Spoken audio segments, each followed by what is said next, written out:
12 मार्च 1930 को देश में एक ऐसा बदलाव हुआ जिसने भारतीयों की किस्मत को बदल दिया। यही वो दिन था जब महात्मा गांधी अहमदाबाद के अपने साबरमती आश्रम से दांडी के लिए निकले थे।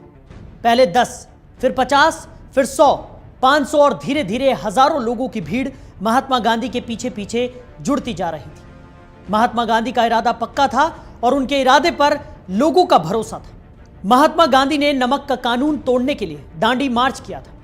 उसके पीछे सफेद धोती पहने लोगों का रेला इतना बड़ा था कि उस मार्च को सफेद नदी कहा गया। 386 किलोमीटर के लंबे सफर के बाद 5 अप्रैल को गांधी जी अपने अनुयायियों के साथ दांडी पहुंचे। दांडी मार्च ब्रिटिश सरकार के लिए बड़ा झटका था। दुनिया भर में महात्मा गांधी की इस कोशिश की चर्चा हुई। कई विदेशी अखबारों ने भी इससे कवर किया। गांधी के नमक आंदोलन की व्यापकता को देखकर अंग्रेजों ने समुद्र किनारे नमक को कीचड़ में फैला दिया, लेकिन गांधी तो गांधी थे। उन्होंने उसी कीचड़ सने नमक से अंग्रेजों को सबक सिखाया। दांडी मार्च को रोकने के लिए स्थानीय पुलिस ने मार्च में शामिल लोगों पर डंडे तक बरसाए, लेकिन उनके संकल्प को तोड़ नहीं पाए। सत्याग्रहियों ने अंग्रेजों की लाठियां खाई, पर वो लोग पीछे नहीं हटे। ऐसा नहीं था कि 1930 में नमक ही सबसे बड़ी समस्या थी जिसके लिए इतना बड़ा आंदोलन करना पड़ा।